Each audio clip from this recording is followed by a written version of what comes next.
بات یہ ہے کہ جس نے بھی در بطول پہ سر جھکایا ہے اس کی جھولی خالی نہیں رہی. انہیں معجزات سے نوازا گیا، کرامات سے نوازا گیا، اور سب سے بڑھ کے علم سے نوازا گیا. تبھی کہا گیا مومن کی میراث ہے علم. علم جہاں سے بھی ملے اسے حاصل کرو. اب مولا کی برگزیدہ ہستیوں کا ذکر ہو رہا ہے تو آج کی تاریخ کی مناسبت سے جناب فضا کا ذکر بڑا ضروری ہے. جناب فضا وہ ذات ہیں جن کے بارے میں معصومین نے فرمایا، مولا امام جعفر صادق جل شانہ نے فرمایا کہ معصومین آل محمد کے بعد سب سے افضل ہستی جناب فضا کی. تو پوچھنے والے نے پوچھا کیا وہ معصومہ ہے؟ تو مولا نے جواب دیا کیا تجھے شک ہے؟ اسی طرح مولا امام رضا جل شانہ اسی طرح ایک مجلس میں بیٹھے ہوئے سلام فرما رہے ہیں جناب فضا پہ. کہا سیدہ فضا آپ پر سلام. تو پوچھنے والے نے پوچھا یہ تو آل فاطمہ میں نہیں ہے، یہ سیدہ کیسے؟ مولا رضا نے فرمایا جس کو حسنین ماں کہہ دیں وہ سیدہ نہیں ہوئی تو کیا ہے؟ مولا رضا فرماتے ہیں ان کو مرتبہ ماں والا حسین نے عطا کیا ہے. اگر حسین نے کہہ دیا یہ میری ماں ہے تو پھر ماں ہو گئی، ماں ہے تو سیدہ ہے. اور جس کو رسول نے اپنی بیٹی کہا، فضا کو علی نے اپنی بہن کہا، جناب سیدہ نے فضا کو اپنی بہن کہا، حسنین نے اپنی ماں کہا، جناب ام کلثوم جناب زینب مولا عباس نے ان کو اپنی ماں کہا، تو آپ سوچئے وہ رتبہ ہوگا کیا. اور صحابیت کے انداز سے بھی دیکھیں تو رسول کی بھی صحابی ہیں، علی کی بھی صحابی ہیں، حسن کی بھی صحابی ہیں، جناب سیدہ فاطمہ الزہرا جل شانہ کی بھی صحابی ہیں، پھر مولا حسین کی بھی صحابیاں ہیں، جناب زینب کی بھی صحابیاں ہیں، مولا سجاد کی بھی صحابیاں ہیں، امام محمد باقر کی بھی صحابیاں ہیں. تو مولا حسین نے جو فرمایا تھا کہ مجھ سے بہتر صحابی کسی کے بھی نہیں تھے، نہ میرے والد کے، نہ میرے نانا کے، نہ میرے بھائی کے، تو یہ مولا حسین کی صحابیاں بھی ہیں. تو یعنی سلمان سے بھی افضل، عمر سے بھی افضل، یہ معصومہ ہیں. اور ان کے تو بے شمار فضائل ہیں. اور دسترخوان وسیع، خود ملکہ تھیں، اپنے تخت پر صرف اپنی جوتیاں رکھ کے آ گئیں. یعنی کسی مرد میں بھی ہمت نہیں تھی کہ ان کے تخت پر جا کے بیٹھ جائے جو بادشاہی کا تخت تھا.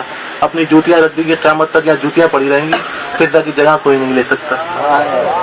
اور وہ کوئی کنیز نہیں تھی، وہ جو ہے مولا کی خدمت میں حاضر ہوئی اور انہیں پھر مولا نے وہ مقام دیا. وہ رسول کی بیٹی تھیں، علی کی بہن تھیں، سیدہ کی بہن تھیں، حسین کی ماں تھیں. اب یہ مصائب نہیں ہے مگر واقعہ ایسا ہی ہے کہ شام غریبہ جب سارے خیمے جل گئے، چادریں لٹ گئیں، تو جناب فضا سے برداشت نہیں ہوا. تو خیمے کے پیچھے ایک ڈھلان تھی جہاں جناب فضا گئیں اور کچھ مولا سے مناجات کی.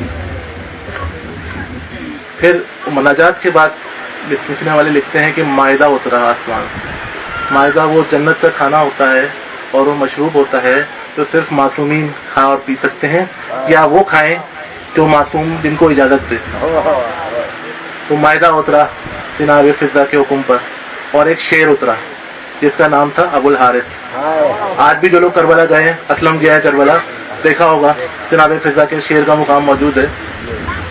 تو وہ شیر اترا جس کا نام ابو الحارث تھا اور یہ مائدہ اترا.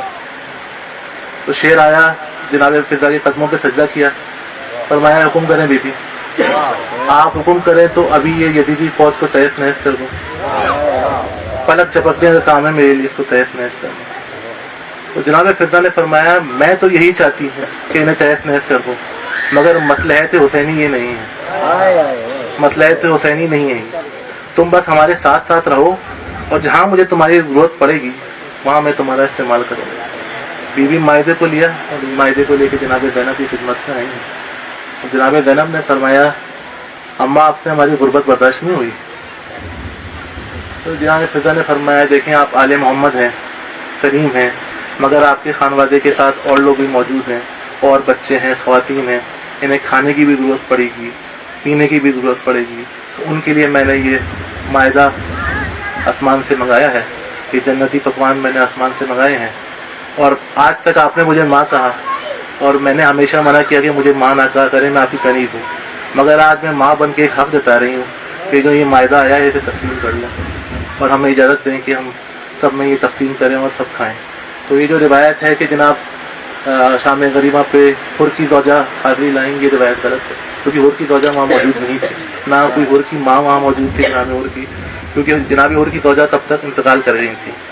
جو کربلا میں پکوان آئے ہیں وہ جناب فضہ مائدے کی صورت میں آسمان سے منگایا، وہی آل محمد نے کھایا، کیونکہ آل محمد کسی کا دیا ہوا کھانا نہیں کھایا کرتا، آل محمد ہمیشہ دیتے ہیں، کسی کا دیا ہوا کھانا نہیں کھایا کرتا۔